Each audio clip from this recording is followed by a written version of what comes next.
Hello, everybody, and welcome back to another episode of Brainstorm Brewery. I am Corbin Hostler, joined, as always, by my co-hosts, Jason Alt and DJ Johnson. I hear Jason pouring a drink already, so that could only mean we're off and running. Welcome to Brainstorm Brewery. I hear you referring to DJ as a co-host. Well, everyone makes mistakes sometimes. I don't know. Has DJ graduated to co-host status yet? I feel like that meme's dead, right? I think that's what the patrons wanted. Yeah. Yeah, I think that meme is dead. That was a good meme for a while. For those who don't know, DJ came on like 150 episodes ago or something, and we made him earn his spot as a guest, as a co-host instead of just a guest. So I guess you made it. Yeah, if like not, half the total time the podcast is run. Episode 400, it'll be official. How about I'm that? close to eclipsing Marcel and Ryan's. And I've long since eclipsed Corbin's total episode count too. Yeah, that's how it works. Well, welcome in. Missing for more than half of them. That's objectively true. Yeah, that's right, man. Let's record on Mondays. Like, okay, I definitely won't be back on Monday. Welcome into the show, everybody. We got a lot to talk about tonight. We're going to do all of our regular segments that are a lot of fun. We're going to talk M21. We've got some cool breaking bulk on Substitution for you. But first, let's talk the big news of the week. EDH rule changes. Commanders, when they die, you have the option now, whether you put them into the graveyard or the command zone, you're going to get the ability. Whichever option you choose, you will get the ability. Before, you had to put them into the graveyard to get a dice trigger. Now you do not. So, obviously, we started off, the first one I ever looked at was Child of Alara. That's the board-wide tribal. Thanks for making this rule change 3 years after I took apart my Child of Alara deck. So I played against Child of Alara in like 2012, I think. I had a deck built for like 4 years, from like 2013 to 2017. It had Volrath Stronghold. It had a lot of ways to just recur. I had to work for it. Back in uphill both ways in the snow. Now kids these days with their Zoom and their Jewel. Name another. That's all name you a got, second their thing. Zoom. Jewel. There you go. Wow. So, anyways, I mean, yeah, that's the tip of the iceberg is of the commander we're talking about. But there's Child of Alara, but there's also Yosei. There's also Kukusho. That entire cycle. There's all kinds of commanders. The entire cycle, guys. Don't forget Jugen. Yeah, just like Jugen. Yeah, that's what I want as my commander now. If that's your commander, it's like there's so many different cards this opens up, though. I mean, what is this? Do we think this actually really does anything to the format, or do we think one person? No, it honestly was just nerfing a few corner cases and making a few cards bad. I don't think it makes anything good. I think it stops making a few things awkward. So I don't think this is like, I'm going to build the Alenda deck now. No, you're not. You're just paying $29 on a card that was $5 a couple weeks ago. Well, it's funny you bring up Alenda because that's one of the other ones that's a big winner here. But it's interesting. In Sheldon Minery, basically the public face of the Commander Rules Committee, which makes all the decisions for Commander. For those who don't know, the format started as a community-run format.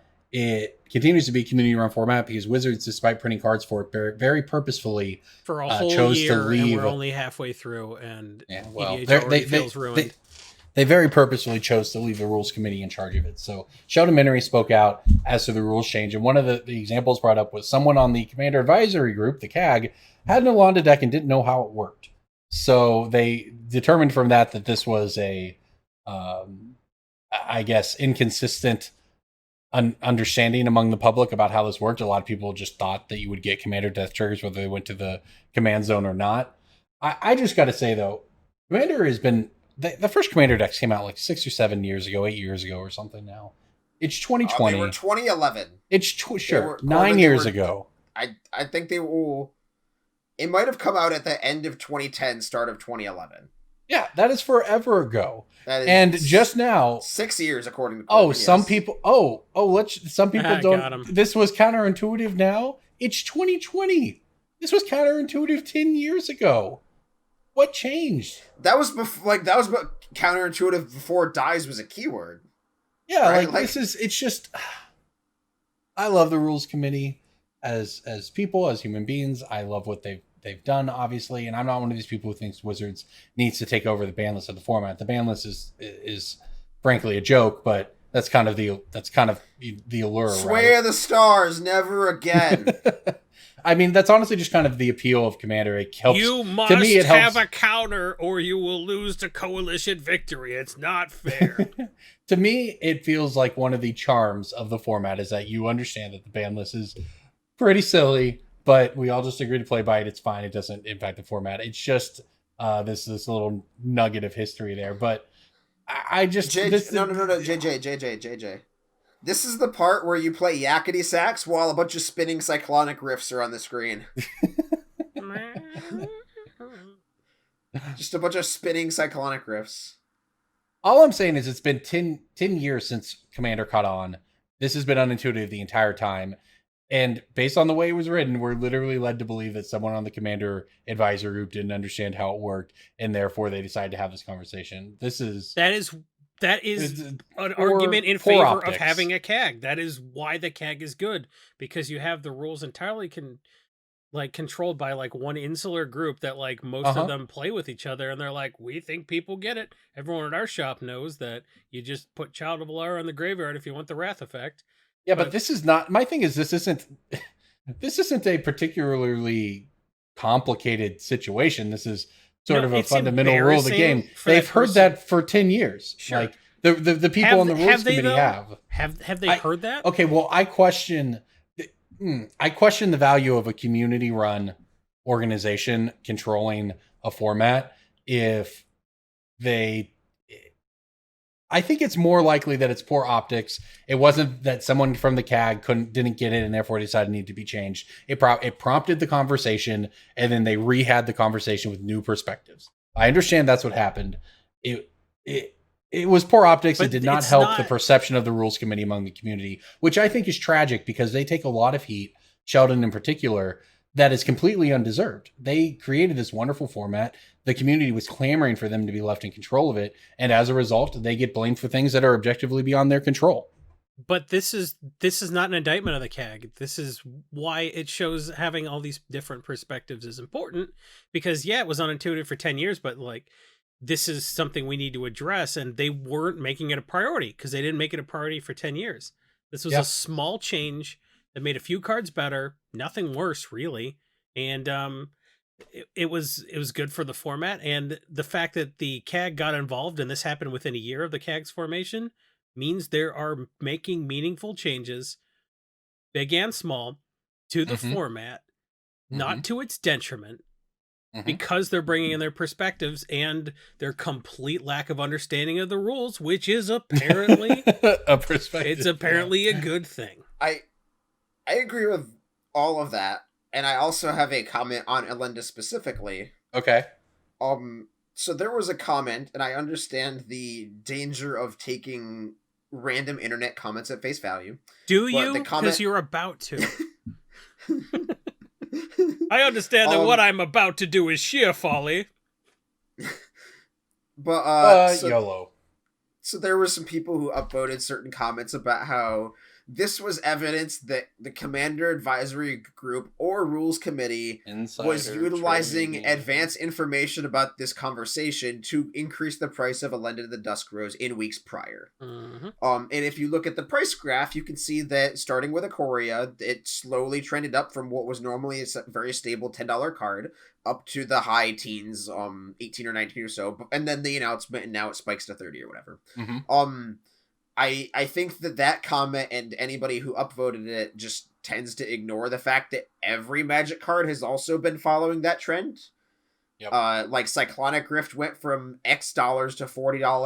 Vorin Eclipse went from X dollars to $8,000. Blightsteel before the reprint announcement. Vorin basically every just casual Commander card, and we've discussed this video. I mean, JJ can link or do like a little what do you call them, the little annotations there, the little clickable screen things. Yeah, man, that's exactly what the little mix em ups, the what have yous.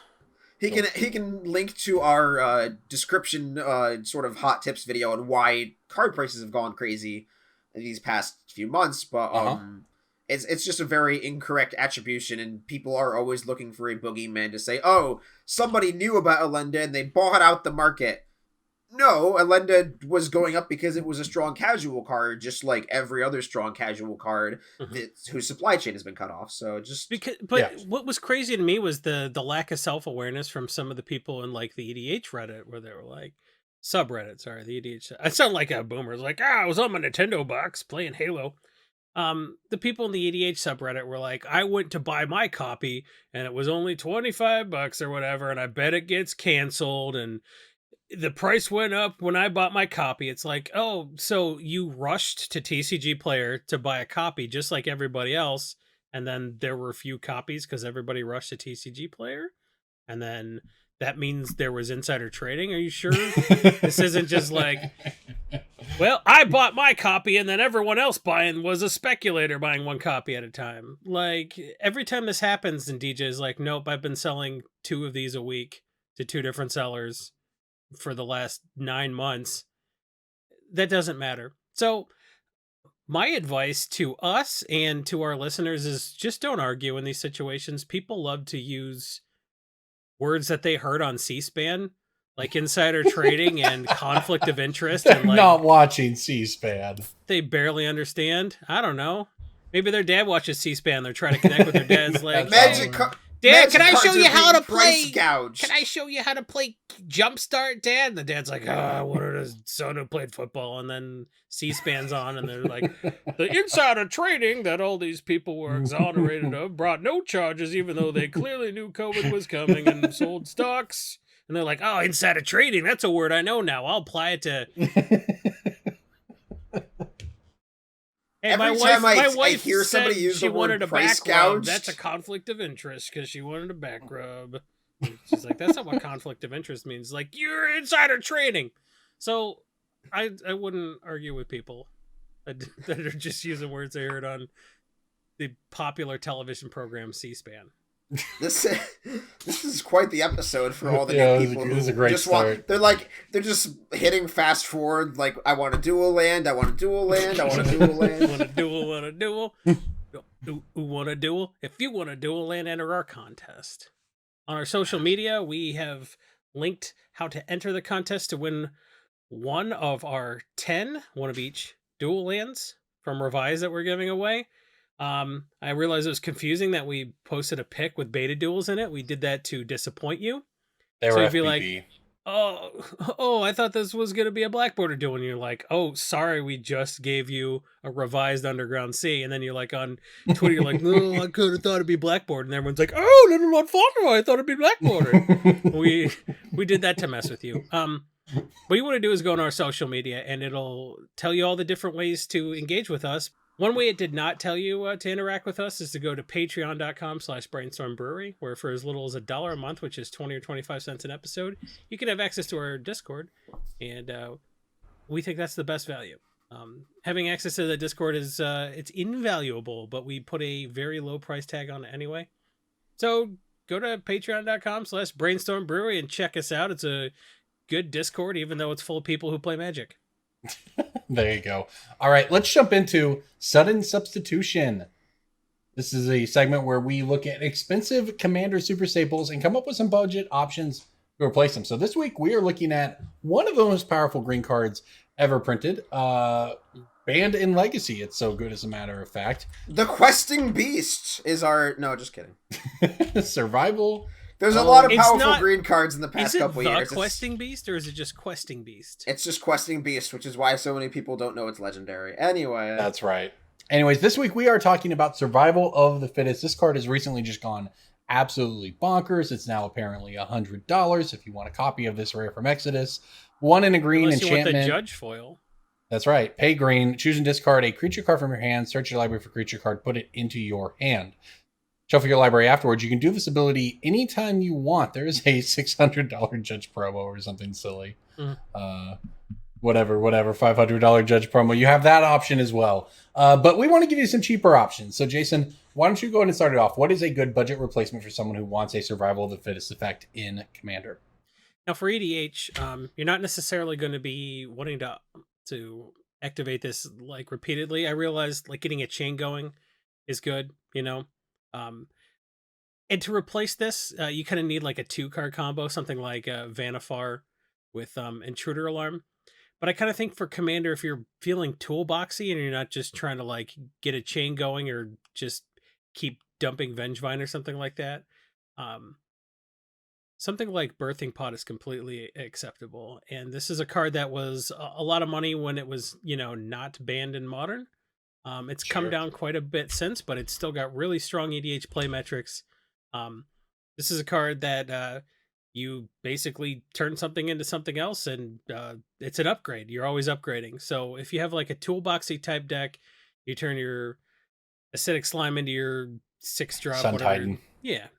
Could be a Sun Titan. Shieldred. I've done this once or twice. Yeah, you know. Or you turn your Eternal Witness into something else, and then, you know. Now, Pod is an interesting one because Pod is actually, sometimes we do really cheap ones on here, but some of the cards we're going to talk about today are actually not incredibly cheap. Pod is not something $100. Like $13, $14, but yeah, not $100. And we recognize that everyone has different budgets. So, you know, maybe a $14 card is still out of your price range. And if so, sorry, but hey, I mean, there's only so many ways you can replace broken cards, like Survival of the Fittest. Birthing Pod is certainly one of them. DJ, what do you got? I have the creature shifted version of Survival of the Fittest. You probably already knew this one existed just because if you Googled Survival of the Fittest, this might have actually come up, but it's Fauna Shaman. And Fauna Shaman is another example of a card that has recently been cut off of the supply chain, I like to say, just because this card's so popular. Ultimate Masters managed to strangle its price down to $5, but recently it's just gone a little crazy, but $10 is still cheaper than $100. Yes. Fauna Shaman is just the cheaper version. You can pay a green, tap it, discard a creature, search your library. You can do this multiple times a turn just because Commander has crazy ways to untap your stuff. Yeah, RIP Paradox Engine. It's interesting because up until very recently, this was a $5 card. Yes. Up until basically 2 months ago. So 3 months ago, you know, when we talk about the pandemic and the lack of being able to buy cards, this is a perfect example. Like DJ mentioned earlier, this card is more than doubled in price in 3 months. No real reason. It's in historic. There is a real reason, and there's not a reason that people are used to looking at for Magic cards, right? Generally, when a card doubles in price, you start to look at what deck played this or where it got broken or anything like this. And no, that's not the case. In fact, as far as I can tell, the last time Fauna Shaman was really good in constructed Magic was 2012 Standard when I played it with Vengevines. I mean, the reason this card is expensive is because I'm sold out, and it's incredibly hard for me to buy them. Online buy list only do so much. There's a lot of physical buying. This is just going to be more and more like this. So mine's along the same lines. Fiend Artisan. This is a really recent one. It's a Mythic from Ikoria, but it's actually gone up since it came out. It was $9 or $10. It's now about $14, $15. But it's a green-black hybrid, 2 of those, 1/1. It gets +1 for each creature card in your graveyard. X and a hybrid, tap it. Second other creature, so kind of a Birthing Pod cost there, except I guess the instead of Phyrexian mana, it's a hybrid mana. Sack a creature, search your library for converted mana cost creature X or less, put it into play. So same thing, same kind of effect, very powerful. Puts it directly into play, though, like Birthing Pod, unlike Survival of the Fittest. So it also beats down, which is something these other cards don't do. Fauna Shaman, Birthing Pod, those are simply engines. Fiend Artisan is both engine and payoff, which is kind of neat. And I mean, $14, $15, all these $10 options are a lot better than $100 option. And frankly, if you want one of these cards, based on what we're talking about, you probably don't have a ton of time because everything is going up right now. And with no paper events for another 6 months, it's only going to get worse. Or better, I guess, depending on your point of view. If you're someone like me who's got a ton of cards they're trying to get listed to sell, it works out pretty well. But for everyone out there looking to buy cards over the next 6 months, I got to say, just brace yourself, because until the supply chain gets back up and running, there's going to be a lot of cards like Birthing Pod and Fauna Shaman get expensive. And if you're rolling your eyes right now, I'd be like, Survival is like, it's an EDH staple. You can't replace it with a budget alternative. Partially because of the price, and partially because like this is mostly a C EDH card, and it's not that 100% necessary in paper EDH right now. Survival of the Fittest is currently in a third as many decks as Birthing Pod on EDH Rec. So yeah, there you go. Price is a factor there, but also like green's the best color in EDH, and like no one's exactly. Yeah. So like Birthing Pod is played a lot more despite being a $15 card. So that's right. It's something to think about there. Like instead of saying, "Oh, we can't play without these staples," like a lot of the times it's not even the best fit. And there was a reminder to everybody, if you like any of the cards we're talking about in this segment or any other, please go check out our awesome sponsor, Channel Fireball, at channelfireball.com. You can find good prices, great buy list prices right now. Like we said, vendors need to get cards, and they're doing buy list bonus giveaways when you submit an order. So make sure you do that. Go check out the great content on there. Always a huge thank you to our sponsor who helps us really get this podcast out there, get to more people, make a little bit of what we do possible. So thank you to them. And if you want to help us out, maybe go check out the website. All right, on to Breaking Bulk. Who wants to go first? Breaking Bulk time. Breaking Bulk time. Break. Oh, yeah, Breaking Bulk. There's so much good stuff. It's a pick. Breaking Bulk. The end. Me. Okay, go ahead. Commander 2018 Red Uncommon. Chaos Warp. No. Is it the curse? I tend to give people the original printing, Corbin. Is it the curse? Because I play by the rules. You change the rules every week and then play by them. That is incorrect. Which curse? Curse of Verbosity? Or what's Jason? Are you talking about the Treasure Curse? Yeah, the red uncommon. That is Commander curse. 2017 from the Dragon deck. Eat my butt, nerd. Oh, it's the guy that makes the thing. The guy that makes the 1/1 token. Treasure Nabber. No, Corbin's wrong. Shut up. Loyal Apprentice. Jason's right. Ding, ding, ding. Winning sounds. What's Treasure Nabber? 2019. Treasure Nabbers are rare. So I said uncommon. And well, you know what, DJ? Treasure Nabber, and then you know what, DJ? Yeah, I'm the one that changes the rules. You're the one that changes the rarity of cards. Good job. We did it. We got there. The important part is that I nailed it in under 30 seconds. That's what you're glossing over with your little shit fit you two were throwing. Why can't you just take this opportunity to be like, wow, Jason doesn't really know the names of cards, and indeed did not know the name of the card this time. He said the guy that makes the thing, or the thing that makes the guy. I waited until you said 1/1 Thopter. Okay. You actually did get there. That's a Loyal Apprentice is a 2-mana 2/1 that with haste. That whole cycle, actually, I really like. I mean, haste is super irrelevant. I have no idea why this creature has haste. Because it's red. Get to the relevant anybody has ever attacked with this card ever. Get to the relevant ability. But at the beginning of combat, on your turn, if you control your commander, you get a 1/1 flyer. And that token also gets haste. The flyers probably attack more often than this guy. Yeah, probably. But I love to send my gray ogres into combat. It's a 2/1. It's not even that. It gets beaten up. All of the cards in that cycle are worth money, despite all of them not being particularly good. The white one gives like +2/+2. How? I mean, the blue one draws you a card, right? Sure, the blue one might be okay. The green one puts a counter on every creature. Well, the white one's trash and it's worth money too. The green one's 5 mana. Yeah, because it's nuts. Every creature. These are great breaking bulks because they're worth a real amount of money for essentially no reason. But DJ, there's other Loyal Cathars, Loyal Pegasus, Loyal Gryphfalcon. Pick them all. Pick them all. You never know when a Loyal card is going to go to $6. Loyal Cathar was a pick for a while. I don't know if it still is. Yeah, man. It is a dark, essentially common, so it was a pick for a while because it was legitimately playable though. It was a 2/1 on the front or 2/2 on the back or something. It was actually a card. It was a pick. All right, this one's from a little bit of a forbidden set, but I think it's a good one. It's a land from Shadowmoor. It was most recently in Ultimate Masters. Come on. Which one is it? What color? It's the Mistveil Plains. It's Mistveil Plains, yeah. Mistveil Plains is great. It's $1. I can't name the other ones. Moonring Isle. Yeah, Moonring. Mad Blood Mountain, Leech-Ridden Swamp, and Sapseed Forest. You got it. There you go. But this is the one that, I don't know if those others are picked or not, but this is the one that's definitely picked.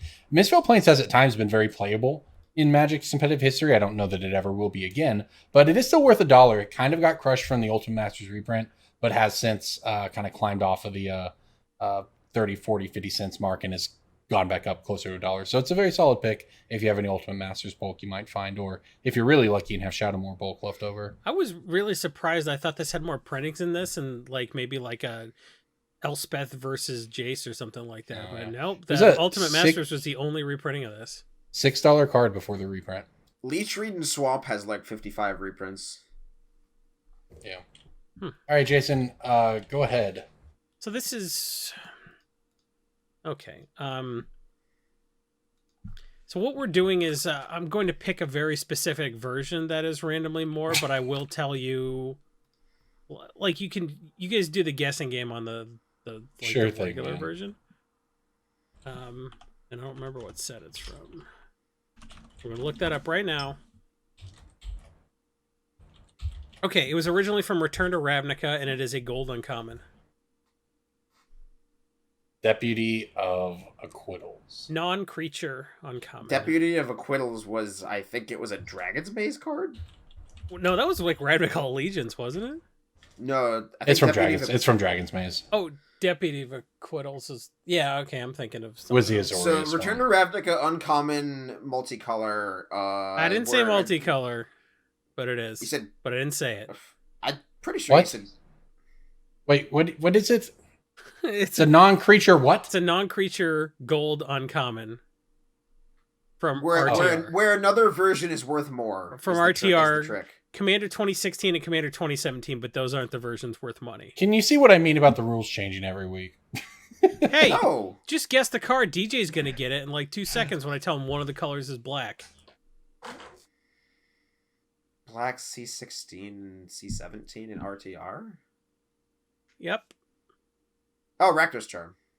Rakdos Charm just straight wrecks people's faces. Yeah, card's great. When you're like, each creature deals 1 damage to its controller, and they're like, oh no, I shouldn't have played a card that gives all my creatures. In fact, I was looking on Card Kingdom's buy list, and they were randomly paying 85 cents on the Ravnica Allegiance Guild Kit version of this card. Yeah, that makes sense. Low print runs. Because the thing for big stores like that is it all runs on an algorithm. So something like that where there just are not very many of them being buy listed to them for a multitude of reasons means that it's likely, but when people do buy them from them, they're going to want the newer version. So you see that a lot on commander sets and other printings, the guild kits, whatever kind of weird printing you see. Big stores that run buy lists based on algorithms oftentimes end up paying more for those simply because their inventory will show that they don't have a lot. So don't hesitate to just pull that stuff out of bulk, even if the regular version's like a little wonky. You know, it's not always a pick because they're probably paying like 10 cents on the other version, but they're paying 85 cents credit on the guild kit version, which is what they're paying on Rakdos Return. Like it's nuts. So all those weird sets, anything with a weird expansion symbol, I pull aside. I don't bulk any of that stuff out because you never know. And I routinely just, it takes seriously 5 minutes a day to check what's nuts. Like the Orzhov Signet is 26 cents, but like a bird token is the same. It's really weird what's in those random weird things. And like Corbin said, it's nobody's fault. It's just an algorithm. Like, well, we're low on stock on the cleric token. Crank it up to a quarter on the buy list and go to town, and then you're ready with a whole box of them sorted. So pull that stuff and check that stuff. Like, if you live in an apartment or like, in a van down by the river and you don't have room to pull every weird thing from every weird board game or guild kit, that's fine. But like, if you've got some storage I have too many innocent children in my trailer. I can't fit all these innocent children in the van. Got dark. They keep writing on the Rakdos charms and throwing them down the river. We'll trade origami skills for food. I made a functional boat. That's how you're reading this. Yeah, exactly. So if you got the space to pull that kind of junk, like I don't bulk out dual deck stuff or guild kit or anything with a weird expansion symbol I don't immediately recognize. I just set that stuff aside. And sometimes they're paying almost $1 on a Rakdos charm. And then who's laughing? You, because you don't live in a van. Who's the crazy one now? Torgal Mountaintop Boatmaker, my hero of flavor text. Well, there you go. All right, let's talk about the new hotness though. M21. We have our own preview card that will be coming out next week. Very excited about that. Shout out to Wizards for giving us one. And there's a lot of neat cards. We've seen a fair amount of set already. Let's talk about there are some really good big reprints ones in this stupid set. set. Azusa, Lost But Seeking. That's $50 reprint. Massacre Worm finally got a reprint. Massacre Worm, Baneslayer, Angel, Cultivate reprint. Come on. So when people say that Wizards is not doing reprints, what they mean is they are not reprinting the 5 fetch lands you want. Yeah. Grim Tutor, by the way, count me as someone who got blown out by owning a Grim Tutor. Now you can own lots of Grim Tutors. Hang on, do I own a Grim Tutor? Oh, hang on. Let me. I own a card that's worth $100. Oh, not anymore. I don't. Apparently. Yeah, Grim Tutor was $200. I do not own a Grim Tutor. I was quite happy to own one, and I'm pretty sure, unfortunately, I still own one, and it's already started to fall off a cliff, and it's going to be a very long drop for starter 1999 Grim Tutor. Can I tell my Grim Tutor story when I bought a dude's binder and I was too lazy to pull everything out when I priced his collection, so I assumed everything was stacked up. So you stole a Grim Tutor from a guy? No, I had to call him and offer him more money. Oh. Because I felt so bad. I was like, yeah, you said all this stuff was the same, but I found a 200 or it was like $120 at the time, just stuffed in the back of this sleeve. And he never would have known, but I knew. So, well, you did the right thing. Good for you, Jason. I don't know.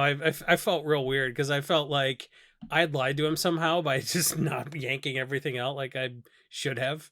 So, well, it's always best to be honest with people when you're dealing with them because you never know. I mean, pretty much the best collections I bought are word of mouth. Almost everything I buy here at home is word of mouth because you treat people the right way and they'll send on their friends to you, or they'll come back to you when they want to get back into the game. And then when they inevitably quit for a second time or even a third time, they'll sell your cards 3 times. It's the circle of life. All your cards belong to me. So that was definitely punished for being lazy there. I was joking, by the way. Everyone just took that as serious. I was joking. Yeah, we know. The actual the only cool story I have with that is that one time I bought a collection from somebody, and I probably told this story on the cast hundreds of episodes ago, but I bought a collection from somebody, and they gave me everything we had agreed on. I had taken out the cash from the ATM to pay him the price we had agreed on, pay him the whole deal, and I was like, well, if you ever have anything else, or you know anyone, blah, blah, blah, let me know. And he goes, okay, well, I think I have this one card. I found it earlier. It's in my tuba. Okay, I guess. The guy goes and gets his actual tuba out, and inside of the tuba, he pulls out a set foil Umezawa's Jitte. And I was like, what the heck? And he's like, yeah, this was in my tuba. No real explanation ever given, but I was like, well, this is worth money, man. He's like, yeah, just have it. I just found it this morning. So I got a free Umezawa's Jitte out of somebody's tuba. You didn't make an offer on the magic tuba, you idiot. On the magic tuba. Why would you not buy his magic tuba? I had already paid the ATM fee. Well, it farted out a $70 card, so probably not look into that. I never really have to, Jason, I've never thought about it like that. Here I am, like, I got an Umezawa's Jitte. That's really cool. That's a neat little story. And I could have a magic tuba. Oh, Jason told a story one time about how he was mad about how he didn't think like a death row inmate because he got mint chocolate chip ice cream. But he's like, that tuba was definitely mad. Like, that was a Harry Potter tuba. Like, well, I guess I certainly never thought about it like that. Lesson learned. Anyways, I mean, what else do you guys like about this set? It wasn't any death row inmate. It was specifically Timothy McVeigh. I was like, damn, that guy had the presence of mind to ask for ice cream. I never would have, because when they're like, here's your last meal, I'm like, gotta get an entree. No, he's like, fucking entree. What else do you guys like about M21? How do you feel about the doggos? That card is going to pay so many rent checks for me. Oh, you're talking about Ren and Seri Inseparable, the Naya dog cat. I heard when that card was printed, I heard the sound of Wizards physically moving all of their chips into cards that will never see play in a sleeve. Yeah. I just gotta ask though, why is it a dog cat and not a cat dog? Cat comes first in the alphabet. My biggest complaint is on the art the dog is on the left. What do we have to? I guess that's a reason. Why isn't Ren and Stimpy inseparable? Why does the dog deal damage and the cat gain life when the cat's the stuff that knocks stuff off the table? What? Cats. You're saying in real life, cats are more destructive than dogs? Yes. I don't know about that one, Chief. I don't think you've ever had a dog. Yes, I have. I don't know about that one, man. Like, cats I'm not are more positive. destructive. Oh, okay. I'm not positive what it is, but I know that this ain't it. You know, that's all I'm saying. Cats are more destructive than dogs. Yeah, okay. Cats dogs make you feel better. They're the ones that should gain the life. Oh, moving the goalpost now. Anyways, let's talk about both of those are still true. How do y'all feel about this Ugin reprint? I could not give any shits about it. Like, that's an expensive card. I got blown up by that one, but I'm fine. I got blown up by that one because I'm fine with it. Like that's another very good example of a card, right? Like doubling season we talk about where we want reprints of that card.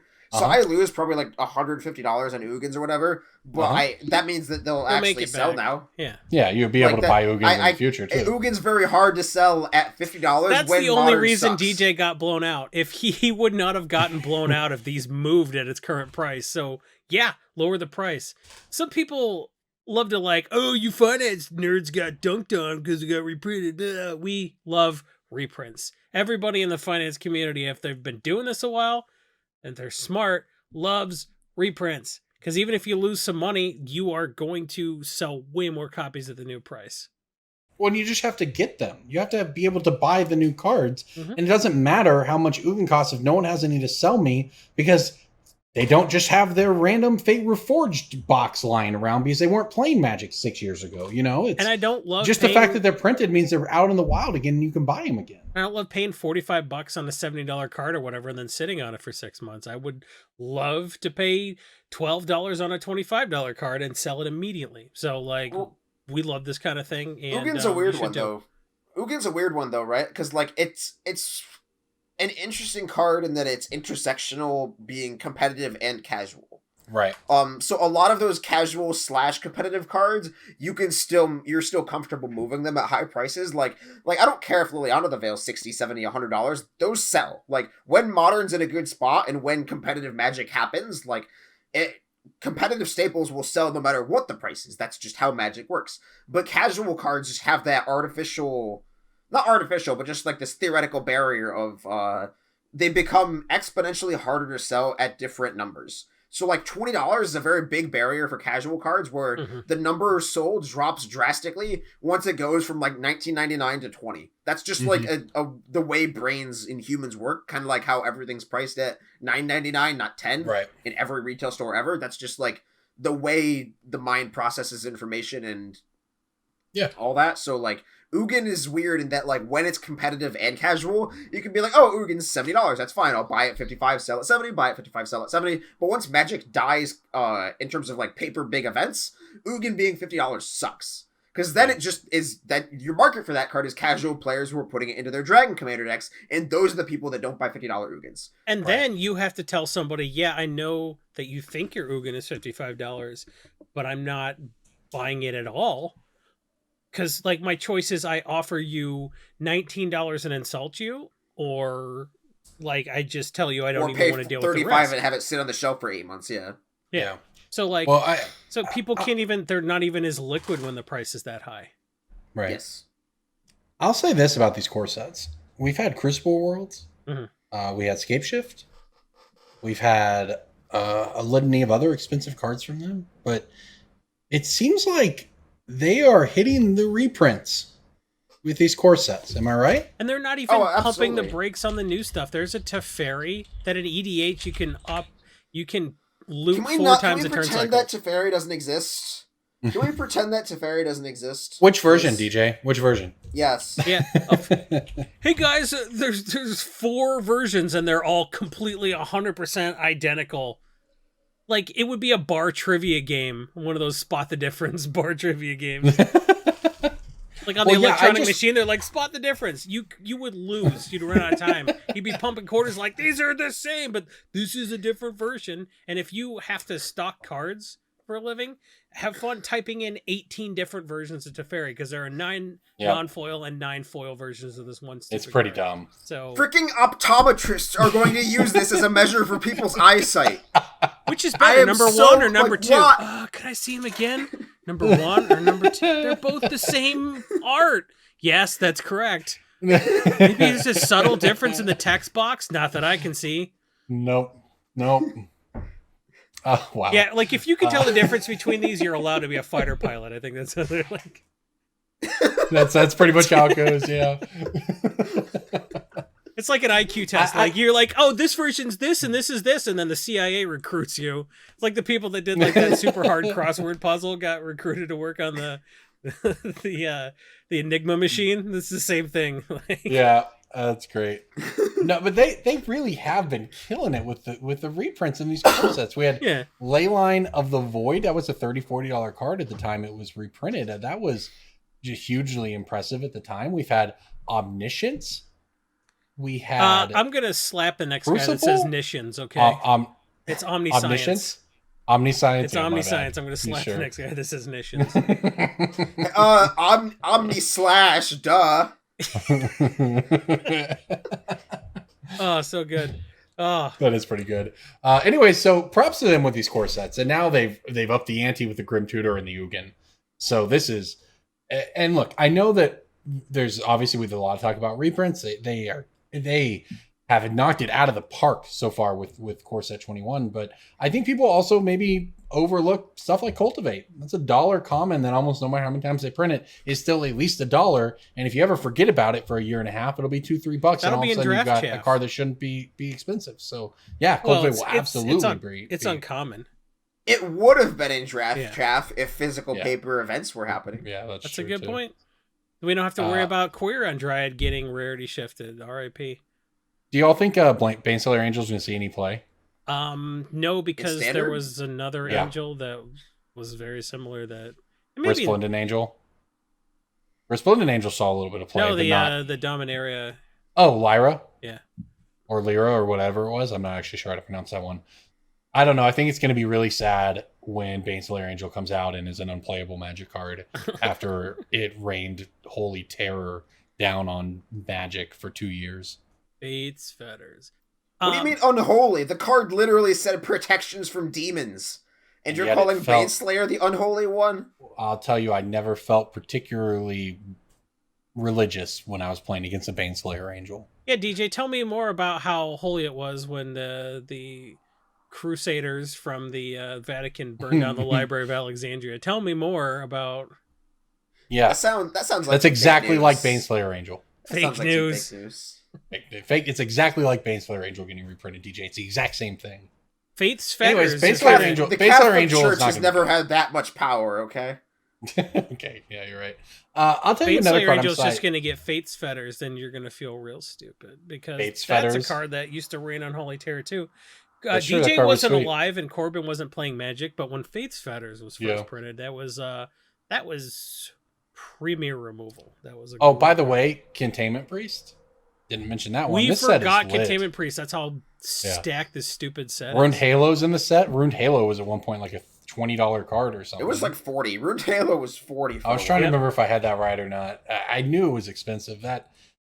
So they're just knocking it out of the park with this core set. So I got to say that's pretty neat to see. Now no one will care because there's no fetch lands, but it's still cool. Sorry you didn't get you didn't get the exact 5 fetch lands that were recently reprinted. It is what it is. I mean, it just is what it is. I'm just so sick of hearing people like they're not doing reprints. Like they made up a stupid board game to give you reprints. Like they made up some dumb Jumpstart, whatever the hell that is. They will Jumpstart will be just cool, make something up to give you reprints. They're pulling reprints out of their ass at every juncture. And you have fewer cards than me, so like why are you complaining? So really? Just enjoy it, right? Just shut up and be like, oh, cool, I can get an Azusa affordably. That's cool. One way to look at it. Like, I think you can complain about... I think you can continue to complain about your fetch lands. Just say, hey, nice job with Core Set 2021 while you're at it. I'm sure someone will appreciate it. I know that I'm going to appreciate Chromatic Orrery. 7 mana, legendary artifact. You can spend mana or mana of any color. Tap to add 5, and then 5 tap. Draw a card for each color mon permanent you control. This card's cool. Well, actually, Chromatic Orrery, the 7 cost isn't so bad if you play Nishians. Sorry, if you play Omniscience. Oh, if you play Omniscience? So, apparently the foil copies of the whatever Shards of Alara guy that you pay 3 mana to untap an artifact. Like the foils of that are gone. Vedalken. That card exists. Is it Filigree Sages? Yeah, you're right. Filigree Sages. Yeah. I used to play that in my old days. So apparently, like the foils of that are gone. No, you speculation it's blue. Oh, I'm sorry. I meant to say Tommy. I was like, here's a hint. Get an EDH deck. Play EDH ever before you speculate on EDH cards. That's all I'll say. I'm not saying, oh, I'm better than you at it. I'm saying just don't say, I think this is a possible interaction, therefore I gotta buy foil copies of bad cards so they can pair with another bad card for infinite mana. Like, let's cool our jets and let's build an EDH deck. Yeah. And let's play a game of EDH ever, and then be like, no one would ever get away with some shit like that. Got it. I think a lot of people who are buying cards like that every time new combos are released think that is the first infinite mana combo. Yeah, it's this combo's ever. With this. It's not even the first one this month, so let's calm down. Sure thing. All right. Well, DJ, I know you had you've got a website comment for us here before we get to the last segment. First of all, we have a website. Second of all, we have a comment on the website, which doesn't happen super often because the comment is... Is this recent? Yes. Oh. May 29th May 29th of this year. Week. I'm ready. Hey, Brew Crew. Also, a hi, DJ. DJ was correct. 95 had the best prices at GP Reno or whatever it's called. They also directed me to other dealers that would buy specific cards. Thanks. This isn't a website comment. This is ad copy. Oh my gosh. No, get out of here. It gets better. I am just trying to do the person justice by reading verbatim. Okay, sure thing, DJ. Okay, if you're going to do a testimonial, use your Casey Kasem voice. I don't know who that is. This was sent to us by a website writer, and he writes, Dear Casey Kasem, I love when you were the voice of Shaggy on Scooby-Doo. No? Nobody? Okay. I know who Casey Kasem is, and that was not a bad impression. Yeah. DJ has no idea what you're talking about. And I only know who Casey Kasem is because of Frank Caliendo's impression, and Frank Caliendo is older than DJ. Shit. Never mind, don't worry. There's I used to listen to Casey Kasem on the radio, man. Yeah, we all did. I'll do my best. I'm a week behind, but I wanted to say that I've been listening for a while. That's good? Better than mine. I remember episode 100. I started listening after GP Oakland during RTR block. This dude was handing out elemental tokens for Voice of Resurgence, so I started listening. I thought it was Jason that I met, but I soon discovered that Marcel is white, so it was actually him. I'm not sure if I can put that in the episode, but I'm going to say it, because I'm saying his email verbatim, in the voice of Casey Kasem. That's such a good Casey Kasem.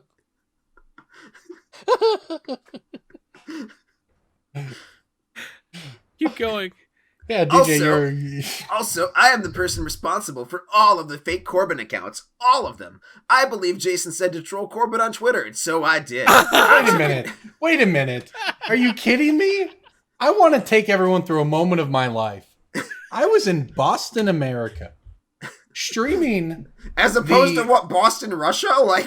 Streaming the championship of the Epic card game / Star Realms, and it was a disaster of an event in terms of the production. A lot of our equipment showed up broken. It was a small crew working on it. It was me and 2 other people. It was just a disaster, and I think I got about 3 hours of sleep over 3 nights. One of the worst weekends of my life. With that said, you know what made it even worse? Dealing with all these fake Twitter accounts from this guy over the course of that weekend. Get out of here. All weekend long, I had people blowing up my phone. Hey, did you know this person's impersonating you? They stole your photo. And I had to report it to Twitter and get him taken down. And then the same person made another account an hour later where they slightly changed the color of the photo. It was like Corbin Merfolk something or like Corbin Wing, like Buffalo Wing. It wasn't a parody account, or maybe it was a parody account. It wasn't like a people thought it was me. It crossed the line from being funny joke, where it's obviously a fan account, to where people actually thought it was me. I guess I could have leveraged that into a blue check mark. Instead, I just went back to this terrible event I was working while getting 4 accounts taken down by Twitter. Gosh, nice email. I was watching. Glad football, we did it. And that is how I spent the commercial breaks. It was not a bot. I was having too much fun using the hashtag Wild Winged to realize that I was impacting someone's life in a negative way. It is easy to forget that there is another person on the other side of the screen. I learned a lot about online bullying and have felt guilty about it ever since. I'm sorry for doing that to you. Anyway, I'm a big fan and I appreciate all you do. You are my second favorite podcast behind Money Draft, and I look forward to listening to you on my drive to work each week. Yes, really. Thanks for everything, Zach. Hashtag Wild Wings sent for my iPod Shuffle. Was not Casey Kasem, but it wasn't bad. It was something. I wonder if he's responsible for the Money Draft account and parody account, because that's my favorite. Wow. What was this guy's name? Zach? All right, Zach. Yes. I give you permission to go f yourself. Corbin's going to log into the website and find your IP address. I give him credit. Zach's my favorite. Thanks for listening, Zach. Let's do pick of the week before I go on full Corbin. life. No, thanks for trolling Corbin. Before I go on full life tilt, let's do pick of the week. I'm going first. Thanks for thinking Marcel looks exactly like me. Pick of the week. Pick of the week. Pick of the week. Time for the pick of the week. I've got a Magic Origins rare that dipped like everything else dipped, but it started to climb back up, and I think it's pretty soon going to be an all-time high. Dark Petition, 5 mana demonic tutor, but if you it's actual demonic tutor. If there are 2 instant or sorceries in your graveyard, you'll have Spell Mastery and get 3 black mana added after you spend 5 on Dark Petition. Not only does it, I believe, see some legacy play, but it's also just very good. It's incredibly simple and easy for this in Commander to actually just be a second copy of Demonic Tutor for 2 mana. So I actually think this was criminally underpriced where it was before. It's climbed from about $3 to about $4. And that's where I like to pick it up now, because this is an easy $5 card. But the way things are going right now, it's going to be 10 by the end of the summer, because that just seems to be where Magic is at in terms of when cards start to move. They are not stopping right now. So Dark Petition, big fan. I think it's good in CEDH too. Seems like it probably would be, right? If it's good in actual legacy, it probably makes some sense in CDH. All right, DJ, why don't you go ahead? My pick of the week is another red card from Commander 2018. It is Treasure Nabber. I did it! Treasure Nabber. I picked this before Corbin randomly spouted off incorrect information during Breaking Bulk, but Treasure Nabber was the premier card of 2018 Commander on the previews. It was the card that everyone was like, what? And cool. People looked at red in kind of a different way. They were wondering if this card would be just this powerful staple card in red decks from now on. And I think it just sort of fizzled out because a lot of people became disheartened with the set upon the rest of the cards being previewed. But this card is very powerful. I mean, it shuts off mana rocks very easily. Any sort of... Well, yeah. I actually play this card, and I think it's good. It doesn't shut them off, though. Right? They get to use it, and then you get to use it? They get to use it, and then you throw it away. If you have a way to sack it. Which I don't think red is hard for. Well, I mean, I played in my Keranos deck. It's just a value card. And it does get me free mana. Like I played it the other night, but it was actually just a really, I think, fair card, which may be one of the reasons why it hasn't become broken. I played it, and I think I got 7 to 8 mana out of their rocks over the course of the game with it. But also they got to use their rocks. I don't know. I think one of the reasons it probably fell off is that they printed Dockside Extortionists a year later. I think that's true, but I think they're both like very, very powerful red cards. Oh, I'm not knocking your pick. It's down to $3, which is why. I'm saying that these are the reasons I think it has sort of fallen under the radar. Sure. But that doesn't mean, like you said, that it's not good and worth playing. But this is why you got an opportunity. If you tell somebody, I'm playing this green card in my deck, and it's 3 mana, and it only net me 7 or 8 mana over the course of the game, then that green card is not good. But if you say that about a red card, now we're talking. And I think a 3 mana card that has not been reprinted yet in red that's just very, very good in Commander that's overlooked is a very easy way to get $7 or $8 card by the end of the year. Yeah, for sure. Jason, what do you got?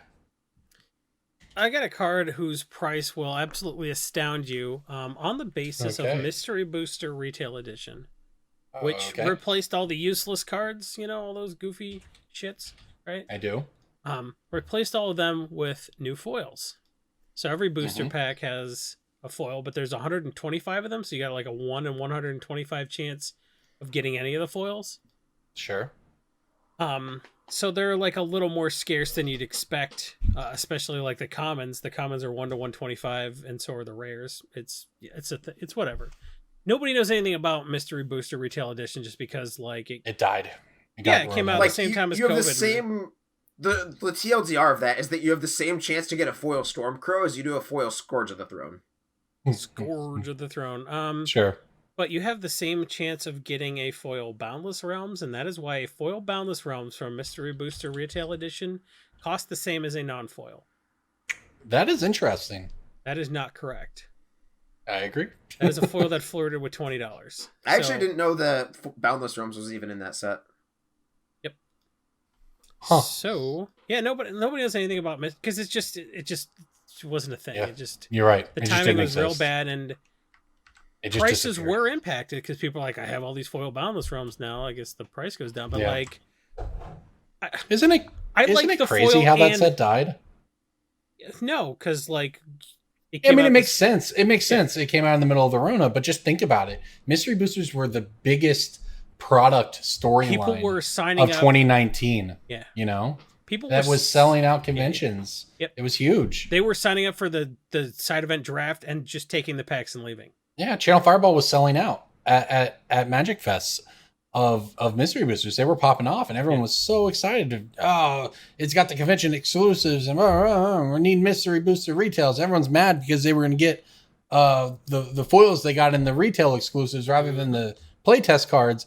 And then they didn't even get that, and everyone forgot. And then they went complained about how Wizards didn't reprint cards after the largest reprint set in history. Yep. So, hey man, Mystery Booster is a great set, and it smashed so many prices. Just look at a price list of that set, and you're like, how is that this cheap? How did it's a good time to get in on foil Paradox Haze go from like $30 to like $1? Well, a lot of these are going to rebound. I don't hate Boundless Realms in foil or non-foil at its current price. I think $250 is too cheap for either. Yeah, for sure. Like 2 weeks ago, I picked Alchemist Refuge, and all the same bullet points apply. Yeah. So, just there's no reason not to get it at its current price. Like, even if they reprint it within a year, you're still going to make money buying at its current price. That's my prediction. It seems good to me. All right. Is there anything else you all want to touch on before we get out of here this week? Okay, I just want to say thanks to everyone who joined the giveaway. I want to say thanks to everyone who listened to the podcast after finding us and joining the giveaway. Just even if you don't join the Discord, even if you don't sign up for the Patreon, thank you so much for subscribing. And just be sure to give us some feedback on Brainstorm Brew at Twitter or our Facebook page. You can send us an email at brainstormbrew@gmail.com. There's a lot of ways to get in contact with us. And just let us know how you thought about the show. I mean, we are one of the more unique podcast in this sort of ecosystem of this card game. And we like to keep it that way. And we want to just sort of figure out what the best way is to make content for you. That was well said, DJ. Everybody, thank you for listening. Thank you, as always, to our sponsor, Channel Fireball. This is Brainstorm Brewery. We'll see you next week.